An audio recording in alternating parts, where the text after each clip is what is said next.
Inilah materi tentang perangkat kenegaraan.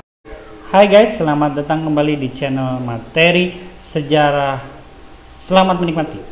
Jangan lupa klik subscribe di sini ya. Oke, jangan lupa tombol lonceng, like, comment, dan share.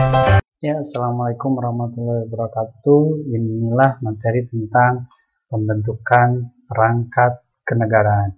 Nah, dalam pembentukan perangkat kenegaraan ini ada beberapa materi. Yang pertama yaitu penetapan Undang-Undang Dasar 1945 sebagai konstitusi negara. Yang kedua adalah pemilihan presiden dan wakil presiden, pembentukan pemerintah daerah dan departemen, pembentukan KNIP, yaitu pembentukan Tentara Nasional Indonesia, dan yang selanjutnya adalah pembentukan partai politik. Nah, di menu kita hari ini dalam perangkat kenegaraan ada 6 materi yang akan kita bahas hari ini.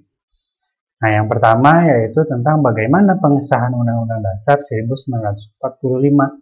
Nah, di sini bisa kalian baca bahwa pada 18 Agustus, atau tepatnya sidang pertama ya, PPKI mengadakan sidang untuk memutuskan atau merumuskan Undang-Undang Dasar 1945.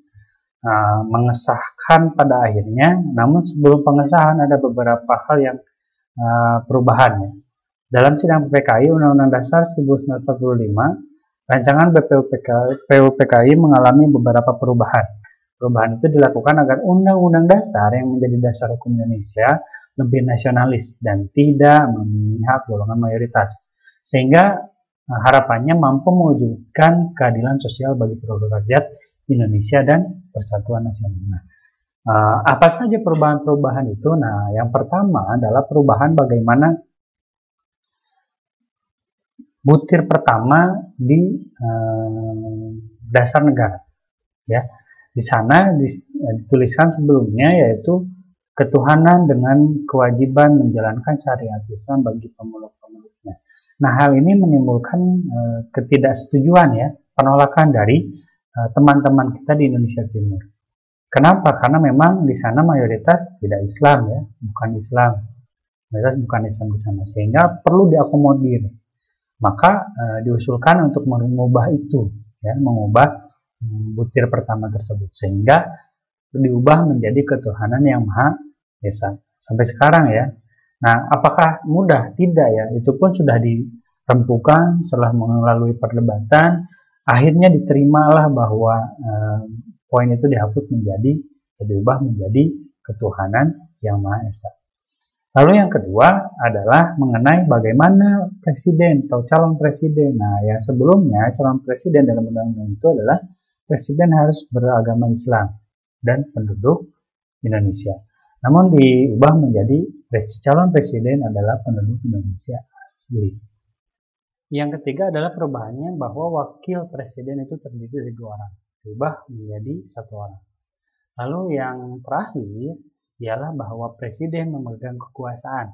Berhenti sampai di sana di yang pertama. Kemudian diubah menjadi presiden memegang kekuasaan berdasarkan Undang-Undang Dasar. Jadi kekuasaan presiden dibatasi oleh undang-undang. Nah, itu tentang pengesahan Undang-Undang Dasar 1945. Nah, selanjutnya yaitu kita masuk pada yang kedua, yaitu pemilihan presiden dan wakil presiden. Nah, selain Undang-Undang Dasar 1945, di sidang pertama juga membahas tentang bagaimana pemilihan presiden dan wakil presiden. Nah, sebelum agenda pemilihan presiden dan wakil presiden ini, pemilihan presiden dan wakil presiden dilakukan secara aklamasi. Kenapa? Karena memang tidak mungkin ya waktu itu diadakan pemilu. Di sisi lain kita Indonesia perlu perangkat sebuah kepala negara dan kepala pemerintahan. Dengan negara yang baru lahir perlu perangkat pemerintahan agar pemerintahan diakui. Dengan kecepatan itu tidak mungkin dilakukan yang namanya pemilu, sehingga dilakukanlah secara aklamasi. Nah, Otto Iskandar Dinata lah yang kemudian mengusulkan Soekarno dan Hatta sebagai calon presiden dan wakil presiden. Kenapa? Karena 2 tokoh ini adalah tokoh sentral. Kenapa tokoh sentral? Karena ya dari semenjak zaman pergerakan, 2 tokoh ini adalah 2 tokoh yang sangat dikenal oleh masyarakat. Apalagi Soekarno, ya, dengan gayanya yang oratoris ya, gaya bicaranya yang berapi-api membuat Ketika Soekarno berpidato itu membuat rakyat sangat semangat. Selain itu, Soekarno pun memang ketua PPKI gitu ya, jadi memang ada kekuatan di sana. Ya. Nah, kemudianlah presiden ini dan wakil presiden ini, Soekarno dan Hatta, kemudian saking dekatnya, saking berpadunya mereka berdua, maka sering disebut dengan Dwi Tunggal gitu. Dwi itu dua, Tunggal itu satu, dua menjadi satu. Soekarno yang sangat berapi-api dengan semangatnya ya dalam menggerakkan rakyat Indonesia, dan di sisi lain ada Hatta yang sangat tertib administrasi, yang sangat rapi gitu ya. Jadi mereka saling. Nah, itu di hari pertama. Di hari kedua, nah selanjutnya yaitu adalah pembentukan alat kelengkapan negara apa saja. Nah, pada sidang yang kedua 19 Agustus 45 membahas bagaimana pembentukan alat kelengkapan negara. Hasil sidang PPKI yaitu membentuk kementerian yang diikuti dengan pembentukan 12 departemen, 4 menteri negara, dan membagi wilayah Indonesia menjadi 8 provinsi. Nah, sebelum membentuk pemerintahan daerah, Presiden Soekarno telah terlebih dahulu membentuk panitia kecil yang dipimpin oleh Otto Iskandar Dinata. Nah, panitia kecil ini terdiri dari Ahmad Subarjo, Sutarjo, dan Kasman Sunodimejo. Panitia ini bertugas merumuskan pembagian pemerintahan daerah dan pembentukan departemen apa saja.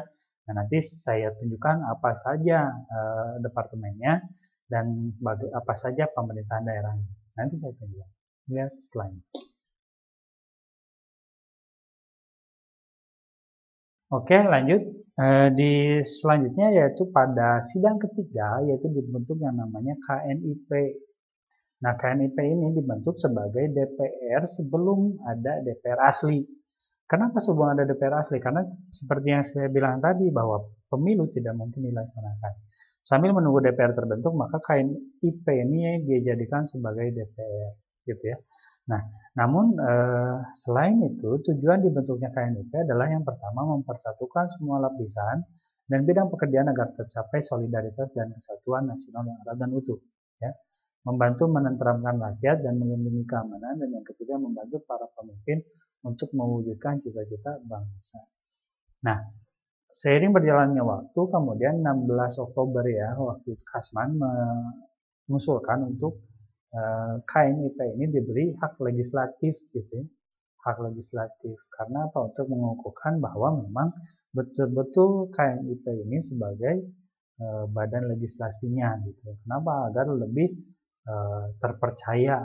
Nah, hak legislatif penting untuk menunjukkan kewibawaan pemerintah gitu ya. Bukan hanya dipimpin oleh seorang presiden, tapi ada badan legislatif meskipun sementara gitu ya, seperti itu. Nah, selanjutnya yaitu pembentukan Partai Nasional Indonesia atau PNI. Nah, PNI kemudian ditetapkan sebagai satu-satunya partai atau partai tunggal ya. Pembentukan PNI mendapat penolakan dari golongan muda. Oleh karena itu, penetapan PNI sebagai satu-satunya partai dibatalkan untuk sementara waktu karena dikhawatirkan menimbulkan kesan adanya partai tunggal yang tidak demokratis. Kita tahu pasca Perang Dunia, dunia sudah pada posisi di mana dikuasai oleh negara-negara yang berasaskan demokrasi atau kapitalisme. Jika ekonomi, demokrasi ya terutama. Nah, semakin demokrasi suatu negara, maka akan semakin dipandang. Nah, di sini ingin menegaskan bahwa Indonesia bukanlah negara yang otoriter, gitu. Tapi negara yang memang berasaskan demokrasi. Buktinya apa? Ada partai sebagai saluran aspirasi. Selain itu, pentingnya partai pada sebuah negara yang demokratis adalah bagaimana pembentukan atau menjalankan pemerintahan yang stabil, yang mudah diawasi gitu. Dari mana? Yaitu dari partai tersebut. Seperti itu. Nah, di sisi lain pula Belanda menggembor-gemborkan bahwa Indonesia adalah pemerintahannya dipimpin oleh seorang yang militer gitu, diktator, otoriter. Nah, ini untuk counter atau melawan juga isu tersebut yang dirumuskan oleh Belanda gitu, untuk membuktikan bahwa Indonesia bukanlah negara yang otoriter tapi negara yang demokratis. Nah, yang selanjutnya yaitu pembentukan Badan Keamanan Rakyat atau BKR. BKR ya, ini masih di sidang ketiga dibentuk yang namanya BKR gitu. Badan Keamanan Rakyat, dengan tujuan memelihara keselamatan dan keamanan rakyat. Nah, BKR ini bukan tentara ya. bukan hanya tentara gitu. Kenapa? Karena memang pada awalnya ya untuk mengisi yang namanya mengurus keamanan rakyat. Terdiri dari anggota peta, Eko, ada Kebo dan Cenendan, yang ada juga KNIL. Nah, BKR inilah kemudian yang akhirnya menjadi tentara. Ya. Ketika Sekutu dan Belanda Nikah masuk, maka dibutuhkanlah tentara untuk mengkonter mereka, untuk melawan mereka. Maka dibentuklah nanti BKR ini berubah menjadi TKR atau Tentara Keamanan Rakyat. Dan kemudian dari TKR menjadi TRI, Tentara Republik Indonesia. TRI berubah menjadi TNI atau Tentara Nasional Indonesia. Nah, pembentukan TKR nanti tanggal 5 Oktober itu diperingati dengan hari ABRI ya sekarang. Sampai sekarang kita peringati seperti itu. Nah itu ya kelengkapan negara tadi sudah dibahas, ada banyak, ada 6. Nah, kelengkapan negaranya ada konstitusi kita yaitu Undang-Undang Dasar 1945, ada wakil presiden dan wakil presiden, ya. Lalu yang ketiga ada yang namanya KNIP, ya. Ada yang namanya PNI, ada yang namanya BKR. Oh ya, satu lagi yaitu pemerintahan daerah dan departemen. Nah, itu ya. Oke. Itu penjelasan mengenai pembentukan perangkat kenegaraan. Semoga bermanfaat ya. Sampai jumpa di video-video selanjutnya. Silahkan tuliskan komentar jika ada yang ingin ditanyakan. Like jika suka, dislike jika tidak suka. Saya tutup dengan wassalamualaikum warahmatullahi wabarakatuh. Dah.